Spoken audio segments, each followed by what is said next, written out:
Emotions can often be seen as something that is overrated in our lives, but if we take the time to pay attention to how we are feeling and what we are experiencing, emotions can play a central role in our lives. They can help us understand our relationships, our motivations, and our reactions to different situations.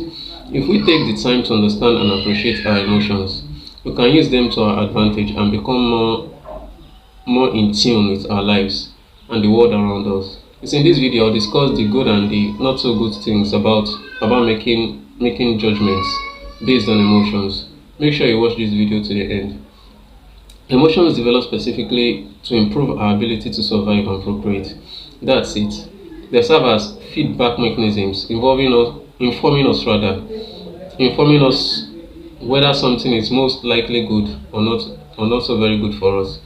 The grief of being alone teaches you not to do the things that made you feel lonely in the first place. Much like the pain of touching a red hot iron teaches you not to touch it again. Simply said, emotions are biological cues meant to guide you towards a positive transformation. I don't want to downplay your midlife crisis or the fact that your angry father broke your toy when you were a child and you still haven't moved on from that. But when it comes down to it, if you feel bad, your brain is telling you that there's a problem that's unaddressed. Negative feelings or emotions are signs for you to act. You are supposed to do something about it when you experience them, or when you are supposed to do something about them when you experience them. On the other hand, positive emotions are the results for acting in the right way.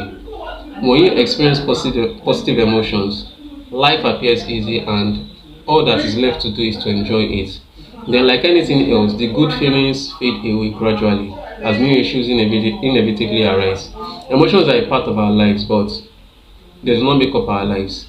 Something is not necessarily good just because it makes you feel good, and something is not necessarily bad just because it makes you feel bad. Our bodies gives us signs and ideas through our emotions, not the precepts. As a result, we shouldn't always believe what we feel or make emotions the basis of our judgments. In fact, I think we should start questioning them a little bit. For some personal, social, or cultural reasons, especially, negative feelings or emotions many people try to conceal their emotions. Regrettably, suppressing one's negative emotions suppresses a lot of the feedback mechanisms or processes that aid in problem solving. Many of these repressed people struggle throughout their lives to deal with issues or solve problems, and they cannot be satisfied or happy if they cannot find solutions to their problems. Then again, there are those who identify too strongly with their emotions. Everything is justifiable purely based on how they felt.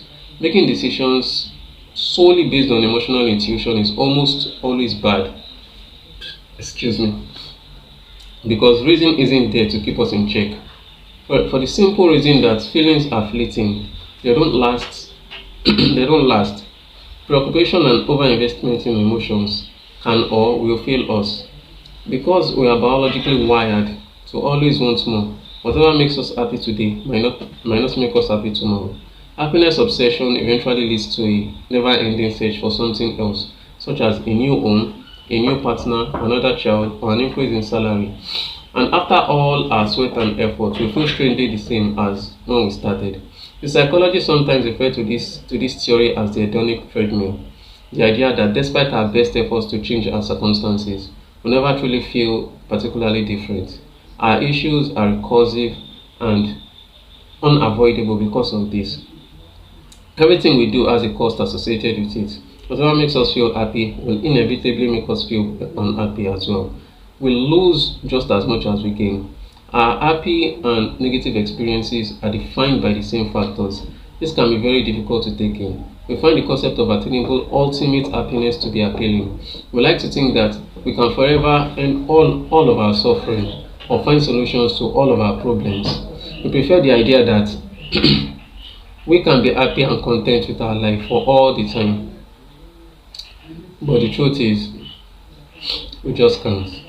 That will be all for this video. Bye.